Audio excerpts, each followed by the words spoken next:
Alright, so what I'm going to be talking about today is kind of my evolution over time with concealed carry.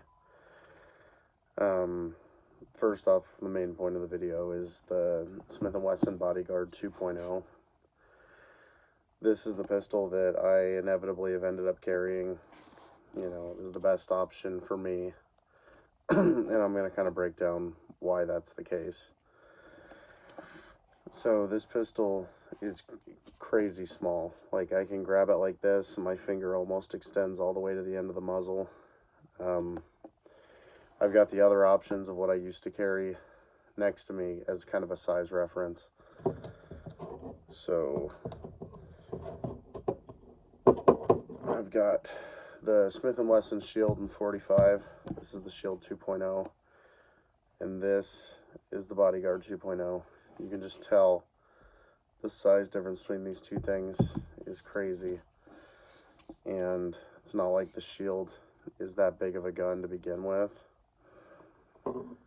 So I've kind of gotten smaller and smaller as I've gone along. The first thing that I carried was the CZ P10C. It's a great gun as well, but you can tell the size difference is huge. And when it comes down to carrying every single day, everywhere you go, comfort is a big thing to consider. And these sights, the way that they're set up, used to dig into me really bad because I would carry inside the waistband with this. So I went and I bought the Shield 2.0 in 45. I wasn't necessarily looking for a 45, I just found one for a good deal. I only paid $250 for this thing with 4 magazines. So I made it work. It only holds 8 rounds total, so that was a big drawback from the 18 that the CZ P10C carried with the mag extensions.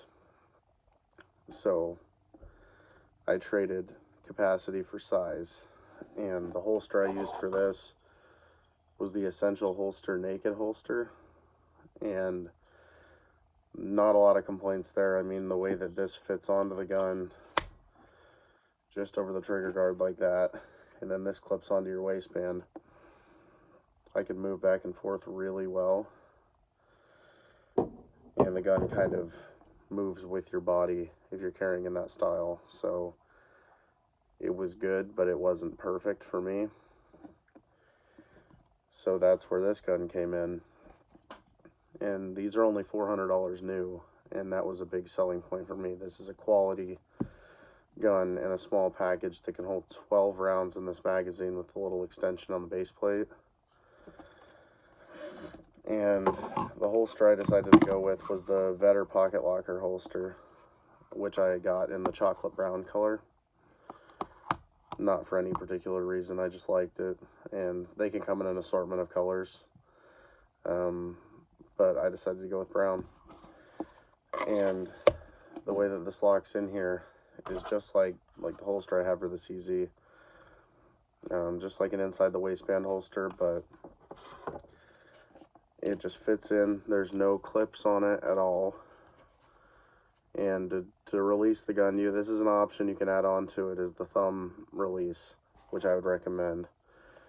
You can put your thumb here, push away from it, and get the gun out of there. But it also has this little hook, which goes in. You can have it flat or curved like this. Curved fits alongside your thigh better. But that little hook, as you're drawing the gun out of your pocket, will snag on the fabric. And then, in theory, that will pull the gun straight out of the holster. But I like having that extra thumb tab for when, a pair of pants that I'm wearing might not be as tight in the pockets and I might not trust it as much. So with the gun itself, with 12 round magazines and a gun that can almost fit in the palm of my hand, it's kind of a no-brainer. It performs extremely well. I've never had a malfunction with this gun. Granted, I haven't put thousands of rounds through it or anything like that, but from the amount of boxes I put through, no malfunctions. It's very accurate. The sights on this gun, it has a nice wide U-notch in the rear and an orange front post, which actually has a piece of material that glows in the center of it so it shows up at night. Yeah, 380, if you have the right ammo, it's perfectly viable. So I went from a 9mm to a 45 to a 380, and I don't feel undergunned with this at all. Whereas with the 45, with a limited ammo capacity, that's something I had to think about, was the fact that I could only have 8 rounds total, 7 in the magazine, 1 in the chamber. So this is a fantastic gun for the price and for the application that I'm using it in. I like to be comfortable while I carry a gun. I know that's not the main point of why one might carry a gun, but it's important. If you're not comfortable, you're not going to do it, and that's where I found myself a lot of the time, was I'd only carry about 20% of the time, and that's not where you want to be. You want to carry every time that you can, and now I do. And just a bonus with this gun, I know there's a lot of videos out there, people shooting them, and you can look those up, but the low bore axis of this pistol and the way that this contours in, your hand can get really deep in there. And if you've ever shot any other 380 pocket pistol type guns, you'll know that they're snappy. They have a lot of recoil, and that's just the way that they are. And this is not the case with this gun. I actually have a 380 Russian Makarov, one of the commercial import models, and for being an all steel pistol and 8-round capacity, and the fact that it's a straight blowback pistol just makes it feel uncomfortable to shoot, even though it realistically, feeling it, you wouldn't think so. So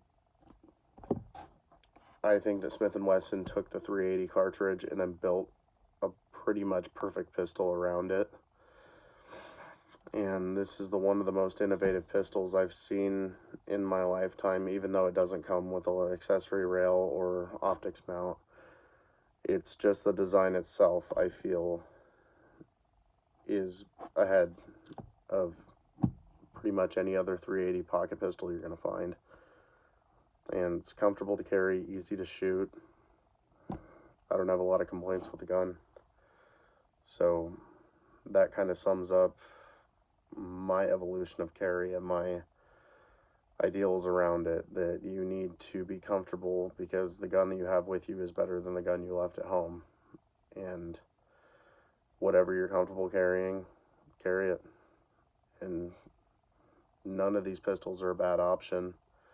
None of these pistols have ever failed me in any sort of application, but I'd take 12 rounds of 380 over 8 rounds of 45. That's just me. But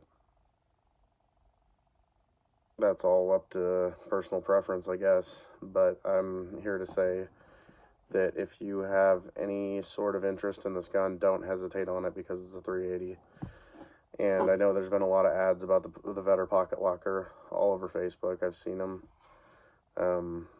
It's not just a gimmick. This is a very comfortable way to carry if you're somebody who doesn't feel comfortable carrying all the time, doesn't like having something wedged in their belt and then restricting their movement all day. I'm comfortable carrying this 100% of the time. And that is thanks to the size of the gun and the Vedder pocket locker.